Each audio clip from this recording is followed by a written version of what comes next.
আমি এখনো কিছু অর্ডার করিনি। স্যার বললো আপনি কফি খেতে পছন্দ করেন, তাই আপনার জন্য কফি পাঠিয়েছি। কোন স্যার? স্যার আপনার গত মাসে বেতন দেন। খামটা বাসায় একটু সাবধানে সুন্দর করে খুলবেন, দামি তো। নেক্সট মান্থে আবার নিয়ে আসতে হবে, এটাতেই স্যালারিটা আবার দিতে হবে।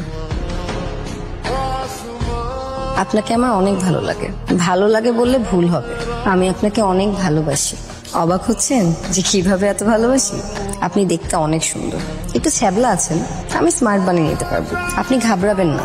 আর একটা কথা, নিজের থেকে মনের কথা জানাচ্ছি বলে অন্যরকম ভাববেন না।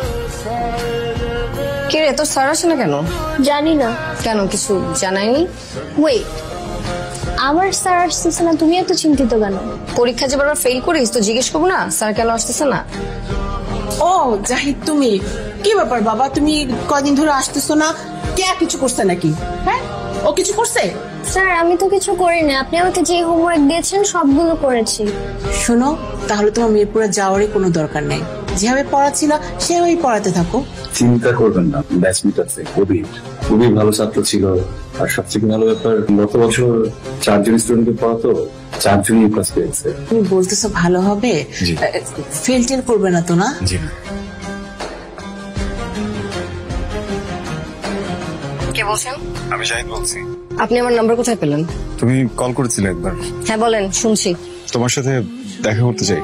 দেখা করবেন?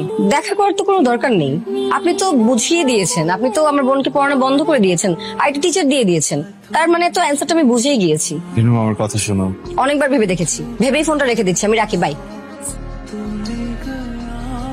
আমাকে চাকচিক্য আকৃষ্ট করে না, আমাকে আকৃষ্ট করে সরলতা, যেটা আপনার মধ্যে ভরপুর। আমি কিন্তু বাকি প্রেমিকদের মতো প্রতিদিন রেস্টুরেন্টে নিয়ে যেতে পারবো না। টঙে চা খেয়ে নিব, টঙের দোকানেও কিন্তু চা খেয়ে ডেট করা যায়। ভালো কোনো উপহার দিতে পারবো না। ফুটপাত থেকে ছোট একটা কানের দুল বা যে কোনো কিছু দিলেই হবে, কিন্তু মন থেকে দিতে হবে। আমি কিন্তু বছরে একটা মতো জামা দিতে পারবো, তাও খুব ভালো দামের হবে না, হয়তো মন থেকে দিব। একসাথে নিউ মার্কেট যাব, আমি কিন্তু দামাদামি খুব ভালো করতে পারি।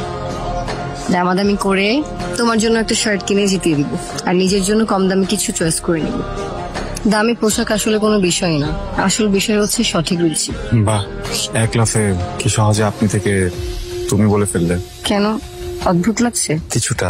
আসলে নিজের থেকে ছোট বয়সের কোনো মেয়ে কখনো নাম ধরে বা তুমি করে বলেনি, তো একটু কেমন যেন। আর একটা কথা বলি শেষ, যে অ্যাপে যে গাড়িগুলো চলে ওগুলো কিন্তু চড়াতে পারবো না।